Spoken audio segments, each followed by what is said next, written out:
கேரள மாநிலம் திருச்சூரில் பாரம்பரிய பூரம் திருவிழா கோலாகலமாக தொடங்கியுள்ளது. கேரள மாநிலம் திருச்சூர் வடக்குநாதர் கோவிலில் ஆண்டுதோறும் நடக்கும் பூரம் திருவிழா புகழ் பெற்றது. பூரம் விழாவையொட்டி பாரம்மைக்காவு பகவதி அம்மன் கோவில் மற்றும் திருவம்பாடி ஸ்ரீ கிருஷ்ணர் கோவில் நிர்வாகத்தினர் போட்டி போட்டு நடத்தும் யானைகளின் ஆடை ஆபரண அலங்கார பொருட்களின் கண்காட்சியான யானை சமயம் நேற்று முன்தினம் துவங்கியது.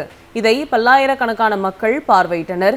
வடக்குநாதர் கோவிலின் மேற்கு நடை வழியாக கோவிலுக்குள் வந்து தெற்கு கோபுர நடை வழியாக வெளியேறிய யானை துதிக்கையை உயர்த்தி 3 நாள் பூரம் திருவிழா துவங்கியதை அறிவித்தது. இன்று காலை இதே கோபுர நடை வழியாக உற்சவர் கனிமங்கலம் சாஸ்தா யானை மீது எழுந்தருளியதுடன் பூரத்தின் முக்கிய நிகழ்ச்சிகள் துவங்கியது.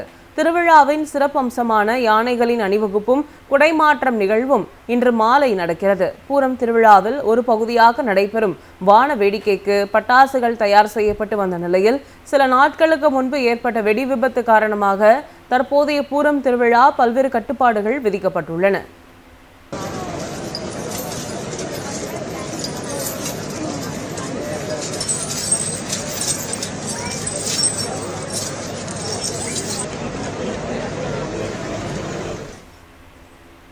கேரள மாநிலம் திருச்சூரில் பாரம்பரிய பூரம் திருவிழா கோலாகலமாக தொடங்கியுள்ளது. கேரள மாநிலம் திருச்சூர் வடக்குநாதர் கோவிலில் ஆண்டுதோறும் நடக்கும் பூரம் திருவிழா புகழ் பெற்றது. பூரம் விழாவையொட்டி பாரம்மைக்காவு பகவதி அம்மன் கோவில் மற்றும் திருவம்பாடி ஸ்ரீ கிருஷ்ணர் கோவில் நிர்வாகத்தினர் போட்டி போட்டு நடத்தும் யானைகளின் ஆடை ஆபரண அலங்கார பொருட்களின் கண்காட்சியான யானை சமயம் நேற்று முன்தினம் துவங்கியது.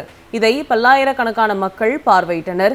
வடக்குநாதர் கோவிலின் மேற்கு நடை வழியாக கோவிலுக்குள் வந்து தெற்கு கோபுர நடை வழியாக வெளியேறிய யானை துதிக்கையை உயர்த்தி 3 நாள் பூரம் திருவிழா துவங்கியதை அறிவித்தது.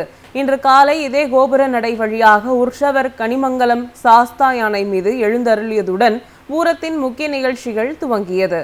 திருவிழாவின் சிறப்பம்சமான யானைகளின் அணிவகுப்பும் குடைமாற்றம் நிகழ்வும் இன்று மாலை நடக்கிறது. பூரம் திருவிழாவில் ஒரு பகுதியாக நடைபெறும் வான வேடிக்கைக்கு பட்டாசுகள் தயார் செய்யப்பட்டு வந்த நிலையில் சில நாட்களுக்கு முன்பு ஏற்பட்ட வெடி விபத்து காரணமாக தற்போதைய பூரம் திருவிழா பல்வேறு கட்டுப்பாடுகள் விதிக்கப்பட்டுள்ளன.